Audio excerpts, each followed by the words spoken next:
very interesting subject this morning, and we'll pause for a moment because it involves a concept that has had considerable distribution in Christian mysticism, and that is the problem of the soul. In the Bible, there is a statement that says, "The soul that sinneth, it shall die." And there is another statement in another place that says, "But the spirit returns to God who gave it."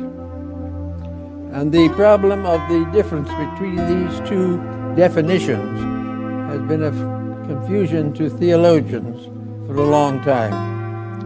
Actually, according to the ancient beliefs in these matters, the soul was a vestment, the golden wedding garment, the garment that was to be worn to the wedding of the Lamb, and actually was a phase of the magnetic field of the human body.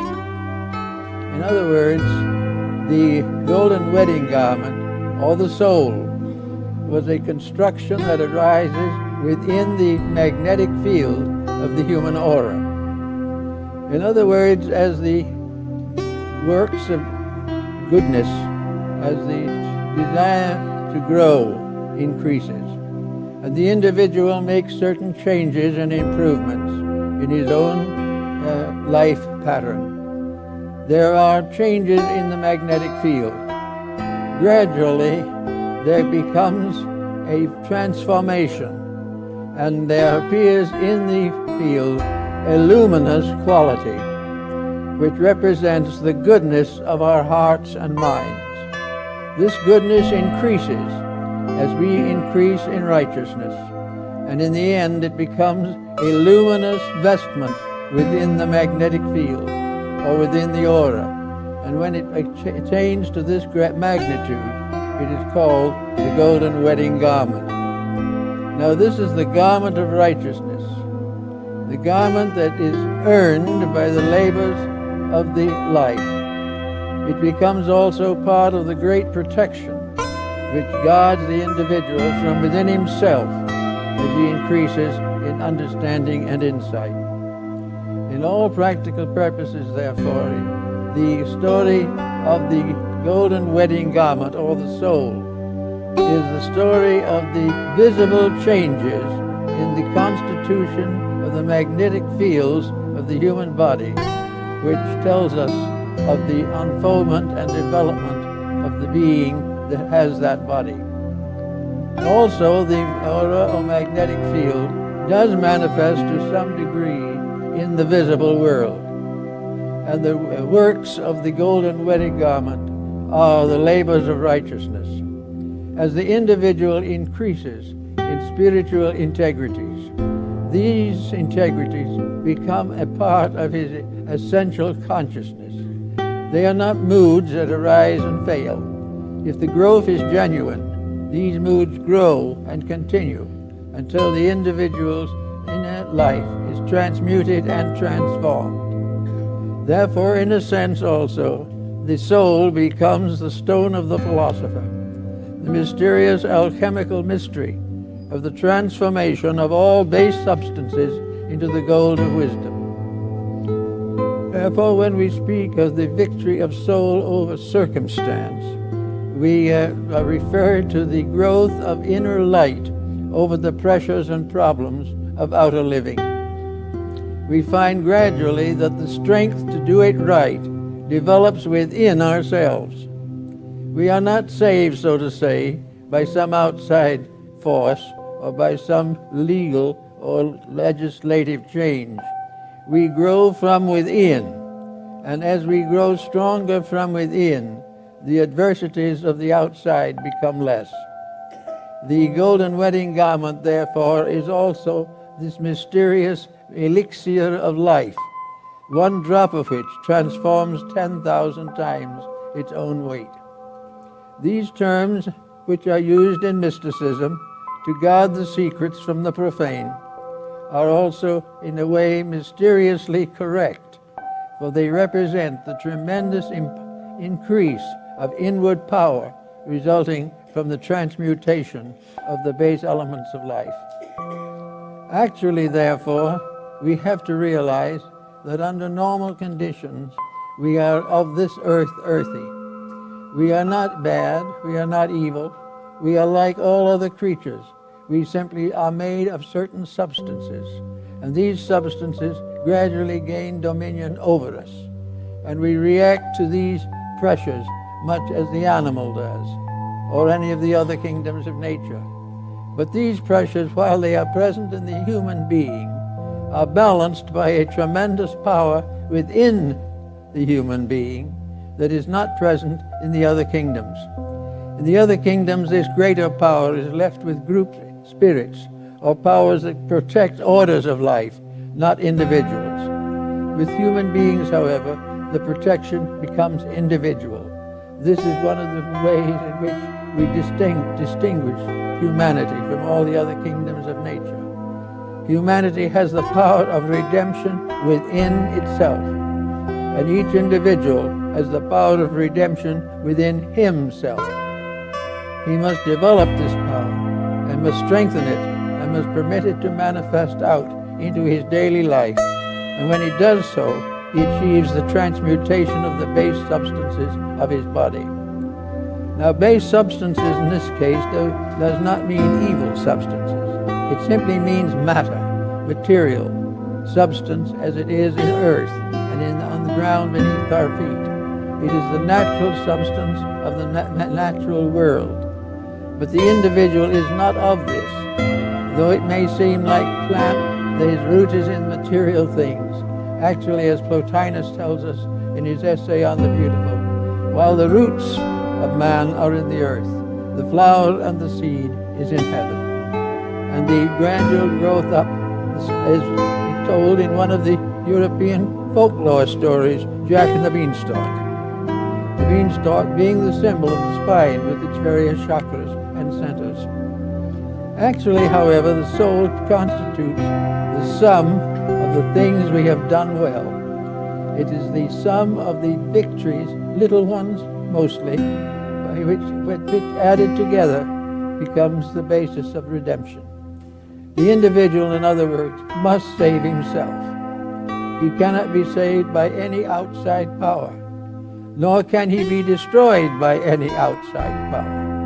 He must grow according to his own inward life and the powers that were bestowed upon him when he was set forth as a creature in this great world.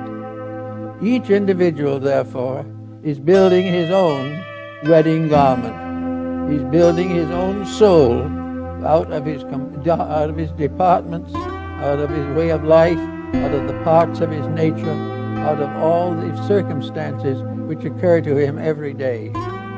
Life is a series of small victories over doubts, uncertainties, temptations.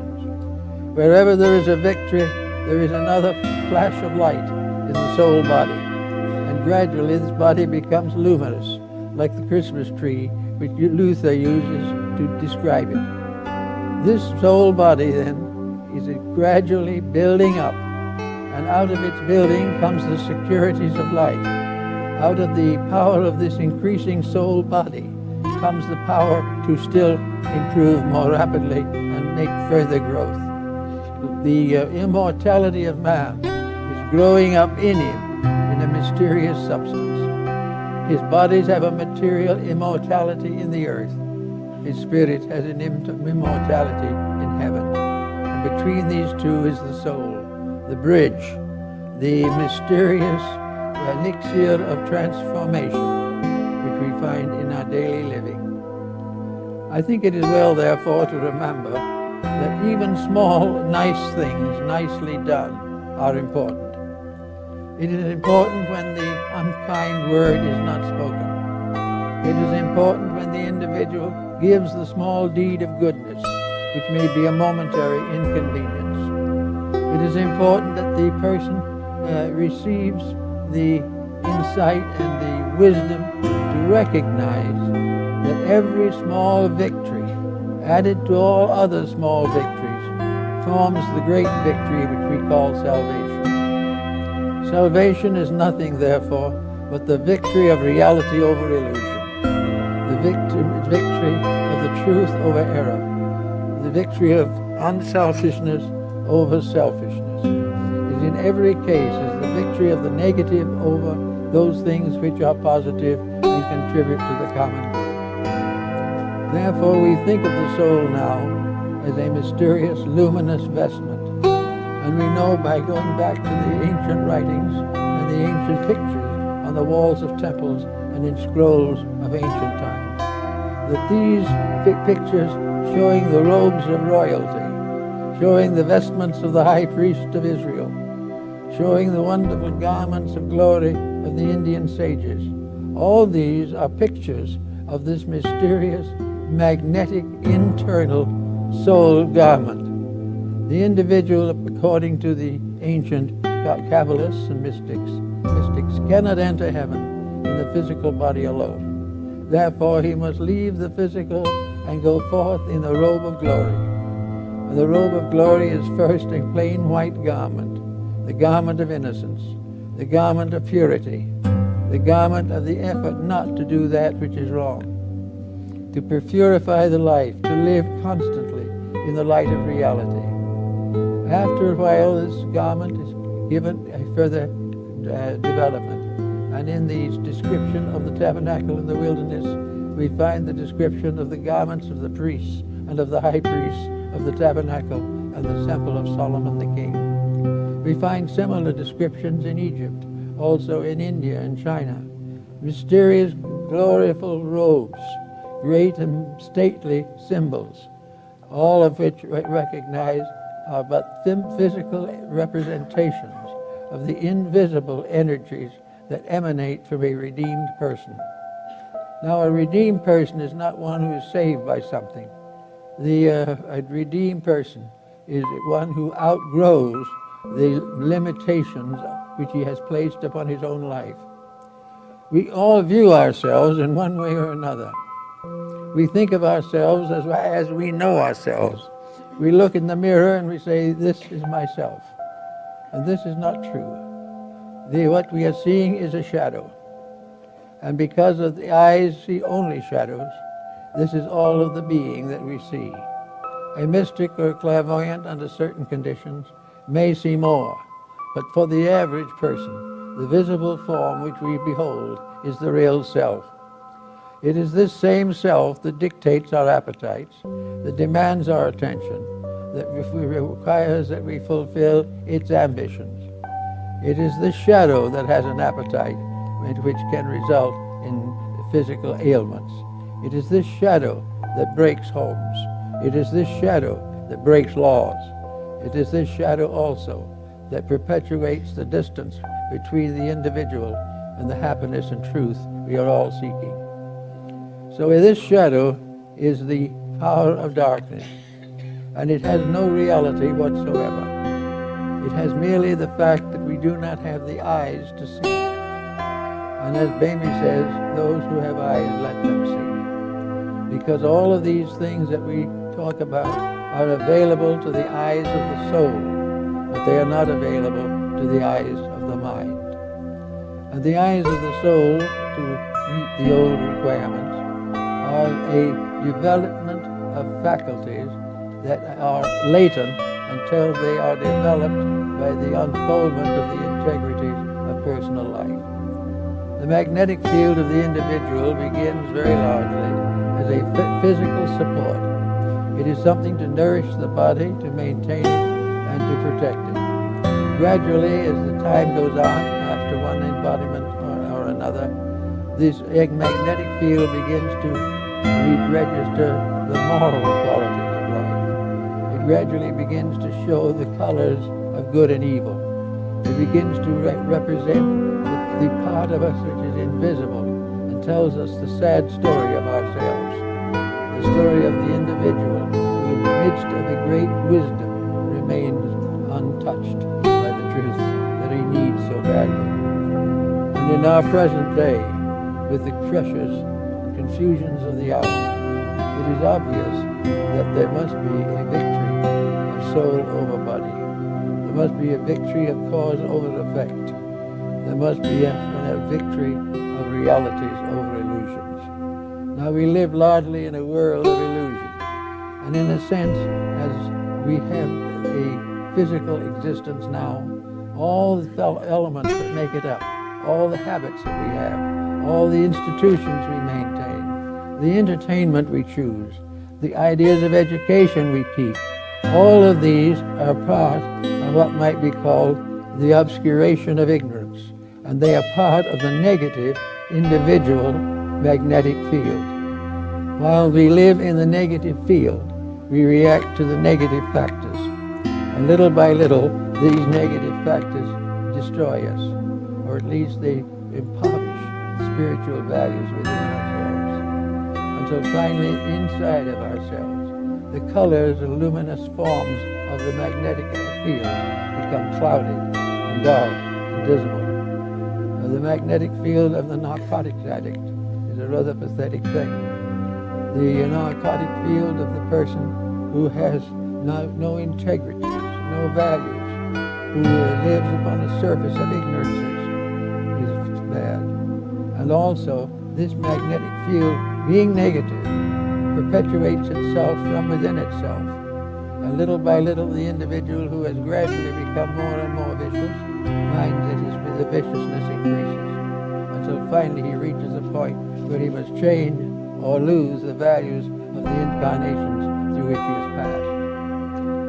So there comes a time in this rather strange affair when there has to be a shift between negative and positive. There has to be a movement on the part of the individual to put his own inner life in order. He's going to have to realize that there is no way of escaping the consequences of his own misdeeds. He can escape the terrors of dictators and the terrors of the clouds and sky, but he cannot escape the terrors of his own conduct. So little by little, the individual finds a pain arising within himself. The magnetic field is troubled, and in its trouble, it fails to support the personality. The magnetic field no longer personally develops, and therefore it's not there to take care of health problems. The energies of the magnetic and etheric fields no longer protect the person against infections and things of that kind. Little by little, their positive power has been drained off. Little by little, every ounce of energy which they possess has been misused until there is nothing left. Under these conditions, there comes always a time in the life of the individual where he must change to survive. And it very often happens that this change for survival is not accomplished until the deathbed scene. There, before the end of everything, as far as he knows, he suddenly realizes the fundamental mistake he has made. His faith is not great enough to reveal the fact that no matter what he has done, salvation is inevitable. He must go on until he grows up to what he should be. And while he disappears out of this life, perhaps, in a very sad state, ultimate victory is inevitable. For everything that is created by the divine mind and the divine hand must come through. It must fulfill its purpose. It must achieve that for which it was intended. And so we find that the individual physically shows gradually the results of a sellout. He no longer has good health. He no longer has peace of mind. He has fears, he has dreams, he has nightmares. He develops all kinds of habits in an effort to encourage some kind of help or strength. But this type of strength, inspired by narcotics and alcohol, will never get him anywhere. Little by little, everything gets worse and worse, until finally the individual, stripped of all of his energies and powers by the abuse of them, comes to face himself, and he must do so. Now, we also have, therefore, another interesting analogy to make. After all, the world, as we know it, is also a being. The planet on which we live is a person, not a person as we know it, but a person as an integration of various conscious attributes sufficient to enable it to maintain its essential purpose to support life in space.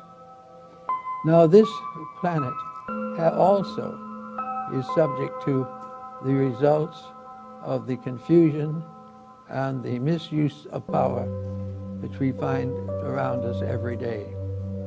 The planet has its golden wedding garment. It also has its magnetic field, its aura, and its robes of righteousness. But it is also gradually damaged, just as the person is damaged, by the failure of the integrities of life. Now, in the case of the planet, it is somewhat different. The planet has a new relationship, and that relationship is as a host, or as we might say, a guardian or a parent over forms of life which develop and unfold within it. So that the planet itself is really a place for things to grow and live and develop. Now, when these things that are put here to live and grow and develop go bad, when little by little all of the opportunities that have been given by nature are perverted and misused, then the earth becomes ill. It becomes incapable of fulfilling its proper destiny.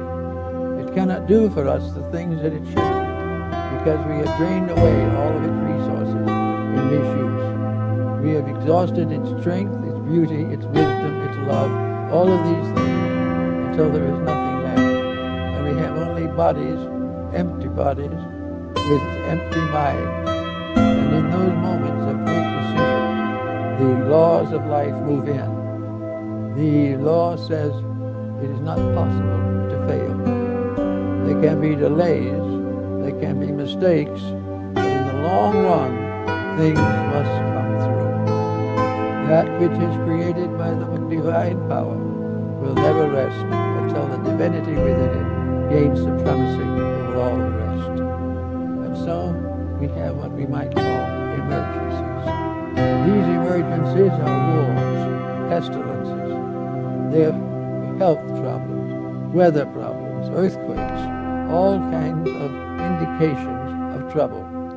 They correspond very closely with the nervous breakdowns of individuals. They have their parallel in the ulcers and the abscesses that torment us. They also, as we sweep through the sky, they have the migraines that are in space also. In other words, a sick planet is more or less revealed in the sickness of things that live upon it. And those things that live by sickness and live on a sick planet must be corrected. They cannot be allowed to go until they destroy. It is possible, according to the ancient writing, for a race or a nation to vanish from its own misdeeds. But the life in that nation cannot vanish. The powers of living and growing go on. And there is not one single fallen angel that must not be redeemed. And so gradually, those things that fail utterly fade away, and in their place come new things, in which there is a greater amount of integrity. We are on such a step at the moment. Today we are facing again the result of continual abuse of resources. We are in the same position as the old alcoholic who has continually gone on drinking until he has nothing left but ulcers and pain. Years ago in the Klondike, there was a successful gold miner who found it rich and lived riotously for a couple of years and got very ill. And the little puny doctor up there said, "There's only one thing for you to do, get to Mayo Brothers and let them take care of it." So he went to Mayo Brothers and they took out 2/3 of his stomach. And they said to him, "If you live on milk toast for the rest of your life, you can have quite a few years yet." And he was so delighted that he went home, and on his arrival staged a banquet for all his friends. They all got beautifully drunk together, and the next morning he was dead. Now this is symbolic of the way things go. and it is symbolic in a way of the plans of nature, which are very simple, very obvious, but have strange truth behind them, an inevitable fact that you have to obey or else. Now, when you find a country or a world as it is today, it is the same thing in nations and in planetary populations as it is in towns and in our private homes. Always where there is something wrong, the inner life of the person is injured. And this golden wedding garments, this soul body, which we are gradually building up, is damaged and delayed and frustrated by the excesses of a poor and unthoughtful generation. We have every possible way to understand this. We have it every day. We have it in every newspaper. It comes to us every time we turn anything. This troubled world. But what the records do not necessarily tell us is the troubled individuals. The persons we know in the same block, possibly under the same skin, we do not recognize as passing through the same kind of crisis. The crisis in the person becomes the crisis in the race. And those mysterious powers that destroyed the lost Atlantis are gnawing at the roots of our civilization. Everywhere there has to be integrity, or in time, when it becomes obvious that the individual or the group will not redeem itself, then it is put away and another takes its place. But that other is the same one with a new chance, a new opportunity, and a new environment, but usually a more strenuous lesson. So in the study of all these things, we sometimes also say to ourselves, why should we try to improve our natures? Why are we all studying in the effort to be little more than we have been? We are studying very definitely because inside of us is something that is suffering. There is pain in the heart, in the mind. There is worry. There is anxiety. And there are constant compromises of integrities with bitter consequences. All these things are happening to us every day, and we do not know what to do about it. We feel that there should be someone make a law to put these things straight. This is impossible, because we cannot make laws for each other. We must make a law for ourselves and live it. And the only remedy for the problem is not to try to legislate out of it, but to get out of it through the positive application of principles to our own conduct. And this is beginning to get more or less obvious. We are beginning to see that a beautiful plan is endangered by the selfishness and cupidity of individuals. And that cupidity and selfishness arises from the magnetic field. This magnetic field is the first source of this sickness. It is the result of eternal compromise and eternal selfishness, unbridled ambition, every type of corruption and demoralization. These things have sickened the source of our vitality. They have sickened the invisible supplies which we require in order to grow and fulfill our destiny. Now, these ailments are well known to the ancients. We find in the various clinics of Hippocrates and later in the writings of Paracelsus von Hohenheim that the ancients were well aware that the great source of our pain is inside, not in the world. That the world suffers because we are wrong, and that we are suffering because not of the sorrows of the world, but of our own failure to put our own lives in order. Now we have a new world civilization here today that is the most complicated that man has ever known. A civilization in which all kinds of conflicting ideas float about in the air, in which nations are ready to go to war to the death over wealth, of power, and authority. And this is just a little bit of an enlargement of the ruthlessness of the individual, moving in upon a competitor that seeks to destroy him. The selfishness of the individual multiplied becomes a vast host of beings that perpetuate selfishness in space and all around us. The planet itself is sickened and the earth under our feet is corrupted. Now there's only one way we can solve this, and that is to make the changes in ourselves. And we can say perhaps, well, so what? Supposing a few of us do make these changes, how are we going to face the millions who are not going to change? They're going to go on and do it wrong as long as they can. Well, the answer is very, very simple. What they do, they must face. But when we change, that change is personal and to ourselves.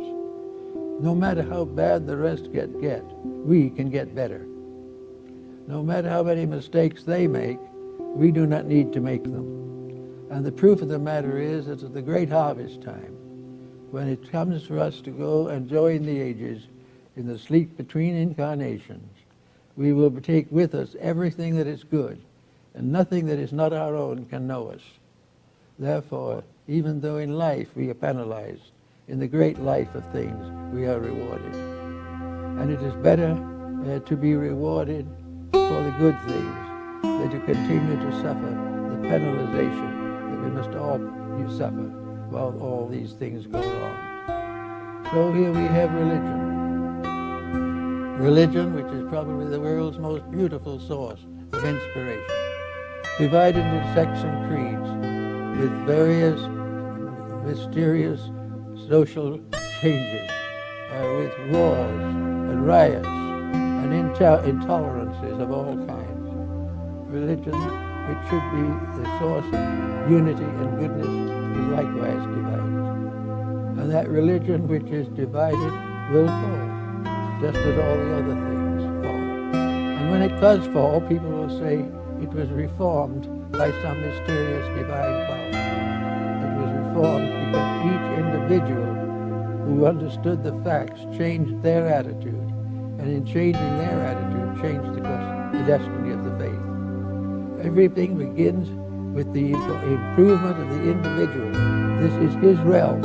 This was created for his perfection. This was put up into existence that he might grow and earn his place in the great house of the cosmos. Everything that is good must come through him, and it will come to him from the great sources of good. And the great sages and the rishis and the saviors who have come to teach mankind have come to bring encouragement and strength and redemption. It is like the alcoholic who, becoming very badly sick, will bring in somebody to console him and try to help him to get over it. So he will bring in a physician or something who will tell him to stop drinking and try to help him to stop so that he can go on, redeem himself, and go forward. So there are physicians of souls who have come to help us, not to do it for us because they cannot, but to inspire us to make the changes ourselves which are essential to our well-being. Just a little change here and there in our social structure would cut down our divorce rate probably 50%. A little change in some of our rules about this and that would probably cut down most of the problems that we suffer in juvenile delinquency. These things represent neglected areas, and we're waiting for something. We're waiting for laws and governments to change these things. But the only person who can change them is the family itself. It's the united gathering of the parents and the children bound together to do what is right. And although there may be many who fall upon the right hand and many upon the left hand, the just family shall not be moved. All that the achievements we can make, if they are right, are immortal. That is one of the mysteries of the old writings, that every time a truth was demonstrated, it received wings, it became an angel. And truths become immortal. The realities become immortal. And those who cling to them and those who live with them gain their own immortality. That which is true cannot die. That which is false cannot live. This goes through nations, it goes through everything. It becomes part of our priceless heritage. It It becomes part of our hope of glory. So we know that today we are at a critical point, and that all the available resources of civilization must be united to achieve a positive transformation of our purpose for existence. We will not cease or perish if we do not make the grade, but we will go back again into hard labor, into struggle and strife, to gain once more, to the degree that we are now abusing the knowledge and wisdoms of life. As long as there is selfishness, there will be pain. As long as there is avarice, there will be suffering. As long as there are hatreds, there will be sorrows. Every one of the negative things has to be overcome. And the old schools of wisdom set up discipleship and set up various rules and laws to govern the development of persons who wanted to grow, who wanted to be better. And all of these were based upon the fact that the person himself had to make the effort. He had to really, sincerely decide. He was not even able to try to find out whether what he was doing was really right or not. He had to decide that for himself. But he was right. He grew in wisdom and understanding. If he was wrong, he did not. If he did not grow, he had to try again. Everything has to come out of the sincere effort to attain victory over the self-centeredness and indifference that we find. We are now talking a great deal about the fun generation. There's only one thing about it that seems to be important, and that is there isn't much fun. Very little. And there will not be much fun as long as this is the fun generation. Because the effort for fun is not controlled by anything. What is fun? Mostly extravagance, much immorality, and all kinds of competitions and mistakes in labor and work. The entertainment field, all these things are called fun. And I can assure you from watching a little television now and then that the fun in television is not very much. In fact, I haven't heard a good comedian on there in years. Because good comedy has to be honest. It has to be true, and it has to be good, as Mark Twain pointed out. And what we call comedy is a snickering sort of thing. It's never going to be any good. And yet we spend hundreds of hours in front of these boxes, taking on the murders and the selfishness of our time. And we try against that to take this little seed of immortality in ourselves and expect it to survive this constant and continual bombardment of negative factors. Each person can have his own way. Now I know, for instance, over a long period of time, I was interested in having a little fun. After all, working with heavy problems can be rather heavy. And I realized that if it got too heavy, I wasn't going to be able to do what I should do. That I would gradually get too tired, that I might get a little naggy now and then, or I might even lose my disposition. Not that I ever had one, but there's always a possibility of it being worse. Then I suddenly discovered the world of other things. The people that are now wandering around in all these fun actions are really not having much fun at all. They're really very largely spending money and waking up in debt. And those who spend enough money are waking up sick. And those who are very wealthy are waking up dead. It is not a very progressive problem. So we suggest looking around. There are all kinds of interesting and wonderful things to do, things that help us to learn. And we can go back to the old guild system that dominated Europe for centuries. That there was a joy in labor, and also there were various ways of growing beautifully and pleasantly. Remember the Meister singers of Nuremberg. They were the actual, the regular workers, shoemakers, carpenters, all these people. But they formed music choruses and had a wonderful time with them. And all kinds of special celebrations. And even the great gentry participated. And then there are all kinds of things. Music, art, fine literature. There are all kinds of things to collect. There are hobbies and everything, by which you can learn something, by which you can grow, in which you can combine pleasure with instruction and come out of the whole thing a little bit better enlightened and with a new appreciation for the wonders of life. And instead of that, we sit glued to the tube, and there we sit and watch mayhem that isn't even real, that is merely written, compiled, and presented for the simple purpose of selling products. It is a very bad thing. We are falling for it, but we must, as individuals, pull out of it. And if we do pull out of it, we will discover that we are never captured in it unless we capture ourselves. That there is no reason why the magnetic fields of the body should be contaminated. There are no reasons at all why the individual has to lower his moral code in order to keep abreast of his time.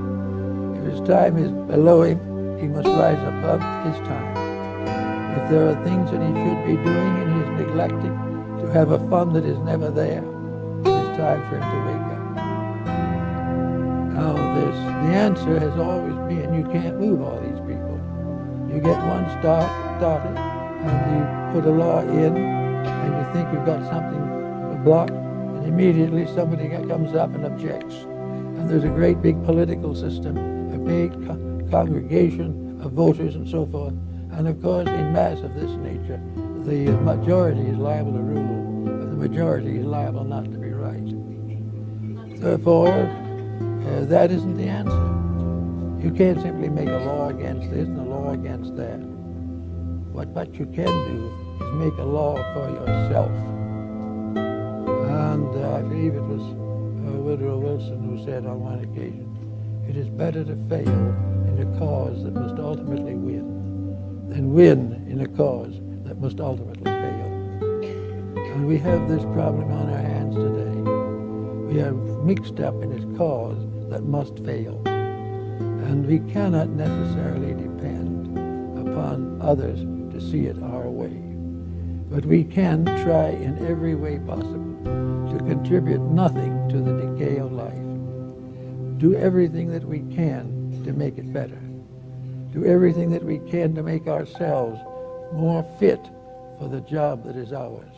If we could see the invisible structure of man, the tremendous amount of vibratory power there, the ages that were necessary to build all these bodies and vibrate them and vitalize them so that we could produce a standing, thinking, feeling creature that had within itself the germs of its own immortality. We have all these things, but we have not kept faith with them. And because we have not kept faith with them, we must now go back and start over. And we cannot be blamed for doing what is right ourselves. And if the world doesn't like it, it won't bother us, because we are only one person. But that one person being right is the secret of the beginning of righteousness. For in ancient times there were a few who were the great souls that led. Today we are in a different world. We are now in a world in which great souls must arise from the common people of the earth, and in so doing will make the simple laws of humanity dominant over the artificial laws and practices of our generation. I think we have to therefore recognize that it is our part to build this soul body, that it is within our right and our privilege to control the development of our own inner lives. Although all others may be unhappy, we may still be a little unhappy. But if we are doing the best that we can, there is a certain reward. A good deed is a prayer. A bad deed is a curse. We've had too many curses and not enough prayers. And a prayer for good is in the simple things we do to help a person in trouble, to help our own children to stay within the principles of integrity, to start them out right and not allow them to follow in the ways of our own slipshod behavior. Everything that we can do as an individual, we can do without much probability of being punished for it. Whereas most of the things we are doing now, punishment is inevitable and obvious. Let us try doing it right. Let us try to be one with progress, one with the law. And in the mysterious wedding of the Lamb, which is described in the book of Revelation, and which is part of our Christian heritage, those who attain the golden wedding garment come as from great hosts of souls, luminous and beautiful, to attend the marriage of the Lamb. And this is the idea of it all. The marriage of the Lamb is simply the union of the individual soul with the world soul, and the return of the individual spirit to the spirit which is all spirit, always and forever, the guiding power of life. We do not know where life is going exactly. We know where it will go for a time at least, if it doesn't change its ways. But we do not know what lies ahead for the human being. But all of the great teachers of the world have given us a radiant, glorious picture of that which is waiting us. They've all given us the vision of that which comes to those who transcend the errors and follies of their times. And we have been given several great religions, which may differ in the names they have given, but are essential and identical in their teaching, that it's only those who live the life that can ever know the doctrine. So in little ways we can start living it. And in living it little ways, we will grow in righteousness. So this is our job. This is nothing so terribly difficult. All we have to do is to prepare to live quiet, moderate lives. False ambitions have slain the ages. The glory of Alexander is gone. Caesar is dead at Pompey's power. Hitler and Mussolini have gone their way. All of the great dictators have left, and left nothing behind but monuments to sorrow. Little dictators have the same fate. Those who create a business and then bankrupt it for profit. All kinds of efforts to grow rich over the poverty of others. All of these things are part of a way of life that has come to too many people now. A way of life that has resulted in the fact that our ingenuity has outstripped our integrity. We can invent many things, but we do not know how to use them. And that which we do not use, we will abuse. Once upon a time, there was a Roman who, digging in his garden, found a pot of gold. And he wrote a letter to the emperor. And he said, I have found a pot of gold. What shall I do with it? And the emperor wrote back and said, use it. And the man wrote again to the emperor and said, Sire, I do not know how to use it. And the emperor replied, then abuse it. And that is exactly what happens. We have so many ways of getting things, but not very many good ways of using them. To have a thing means to power, but in reality it is an opportunity to grow. And unless we make more use of these opportunities, things are going to get worse. Now we face a few years and a great transition. There is bound to be a major change. We're asking for it. Or if we're not asking, we're acting for it. We are demanding it. And out of this is coming some very interesting things. It isn't all bad news. There are some tremendous efforts being made now. People are growing as they haven't in a long time.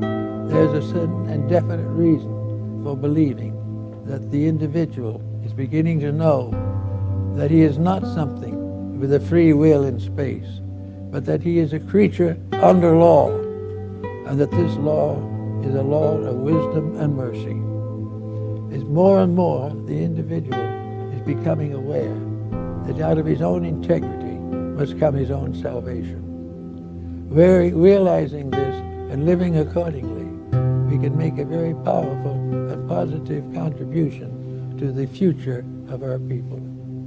There is no reason why we cannot do something every day to justify the belief that we are really working for a good cause. Now, as we here are trying to do a little something to help out as much as we can, and we are most grateful for the wonderful help we have received. And we suddenly discover that in our own little world, there are people who want to live well, who want to do better, who want to think better, who want to add something to the substance of life. They are tired of the bridge party and the drink fests. They are tired of the waste and luxury and the morning after. And they are more and more hurt by the ravages of narcotics. And now morality has come in, and the sicknesses of immorality weigh heavy upon the race. We are amidst of great evidence of being wrong. And we are also well shown what is right. This is the dedication of some part of our life to usefulness. It is to maintain the things. We have now great emphasis upon freedom, upon individual rights. The individual has the feeling that he is perfectly justified in walking out on his family, deserting his friends, and turning against his nation simply because he must be free. What is freedom?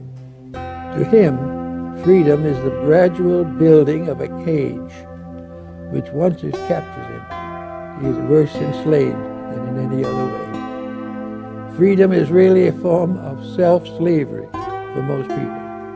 It is the individual putting his own likes and pleasures ahead of the common good and his own well-being. So these answers are not practical in our time. And we're looking around and we're seeing the gradual development of religion in a new way.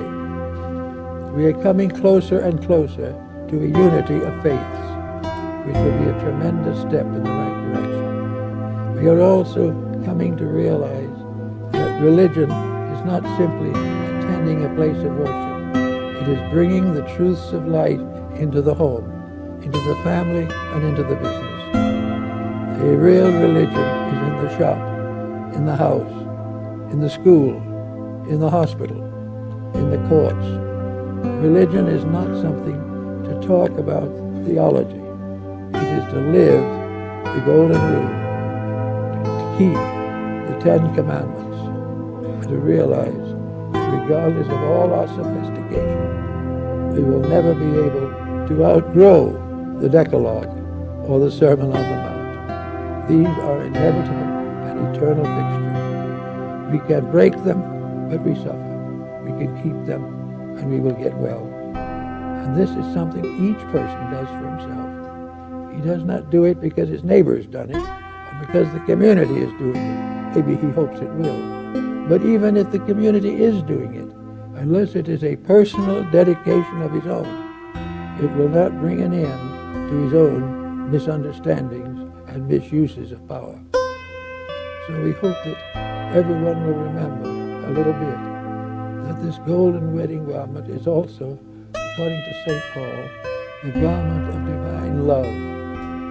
It is love rising triumphant. It is the proof that when we really, sincerely love, we serve. And when we really, really love, we give. And when our emotions are false, we take. So in this we have also the inspiration that for most people, love has been made a stranger. We hardly even love our own anymore if they interfere with our ambition. We will desert those nearest to us if they hamper our freedom. Everything must be freedom. No human being who is ignorant is free. And no human being who can be free, who holds immoral, unethical, or materialistic institutions as important. We all have to recognize that freedom is the privilege to be right, and that this privilege belongs to us all. And the reward of it is freedom from the disasters of our mistakes. And there is no way we could ever win this battle. Look at the sky. Look at the stars. We can learn a long time before we can rule them, or go out and even explore them, or take a chance to visit one of them without imperiling our own lives. We cannot change the infinite, but we don't need to, because the infinite is right, and we have no rightness greater. And the infinite is infinite love, infinitely manifested throughout infinite time and infinite space. And in this divine love we live, and as we live it, gradually it moves into us and becomes this radiant body of the soul. And the soul is the love in us, becoming the love of inhumanity for all that lives. And when we have developed this and become part of a universe of love, we will have no more worry over the sins of the flesh. They will correct themselves beautifully. The little children will not be deserted. They will not come into the world sick to death before they are hardly born. These things must change. A genuine regard coming from within ourselves will not only help this, but when we begin to practice this, the light of the soul inside of us will grow brighter and brighter until soul power becomes master over all the brute force of the world, as it was mentioned by Mohandas Gandhi, so that all things are safe only when love makes the rules. And these rules made by love are found in all the great religions of the world, and also are inevitable and eternal in the human heart.